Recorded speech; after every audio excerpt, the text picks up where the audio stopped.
I picked up this dress a few years ago and have been waiting to get at this one. I'm estimating it to be from the 1930s, possibly the very start of the 1940s. It's got some underarm issues, not too bad, and you can see there it was a lighter shade at one point. I don't think it was never white, but more of a cream shade. And we're doing pretty good until we get to the skirt, and that's where she becomes a hot mess. There's several stains on this skirt and then some really significant ones towards the bottom of this silk layer. And then obviously the bottom on that has quite a big tear too. So here's a close-up of all those spots. And look at that poor bedraggled hem. So again, I've been wanting to get at this for a while. A fiber burn test does indicate silk for that outer layer.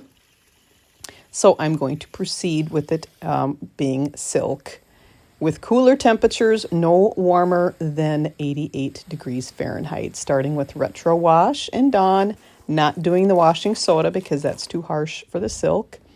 In 2 hours, we got some yellow water coming out, and I'm glad to see that. Did a rinse, and then now onto the sodium perborate, which is dissolved in hot water, but the soaking temperature, again, is about 88 degrees Fahrenheit, keeping it covered for the prolonged soak because it wants to pop up. I let that sit for 24 hours. And then there's some more yellow coming out. And the hem on the underside, which that I determined to be a rayon, that fabric underneath the outer silk, was still pretty dirty. So I went over that with Fels Naphtha. The silk might do okay with the Fels Naphtha, but I'm just not sure. So I've always kind of avoided doing the Fels Naphtha on anything silk. If you know if it is safe to use Fels Naphtha on silk, please let me know in the comments. So I let that soak for overnight and looked at it again the next morning. And even a little bit more yellowing has come out. So I'm ready to proceed. So we do some rinsing, and now to wash off the sodium perborate, we're going to retro wash. Another round of rinsing.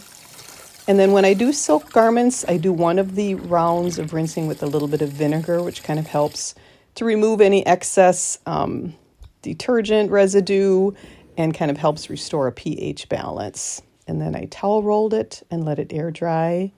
And here you can see that the hem, yes, is very bedraggled, but it's two different lengths. So I'm going to start with on the silk layer of completely cutting off the very bottom of it, and I decided to hem that whole bottom. I'm not even going to try to use my rolled hem attachment on my machine.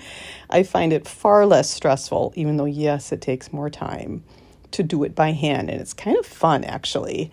So you're just taking and doing one little fold, and then you take a little tiny bit from the bottom, and then you poke it through that fold at the top. So you're kind of doing like a zigzag. So then you pull it and then it rolls it over. It's kind of like magic.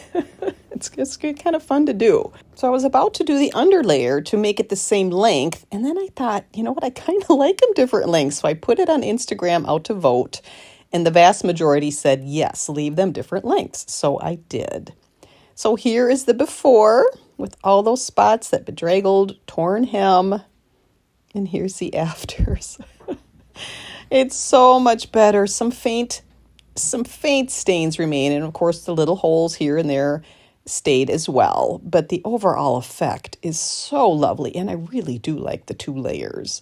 I was actually able to get this one on, so I thought, let's play a little dress up. So I have some vintage gloves that were donated by a follower, a vintage hat, even though it's 1980s, but we're pretending. These shoes are actually older, from 1925. That how beautiful are those?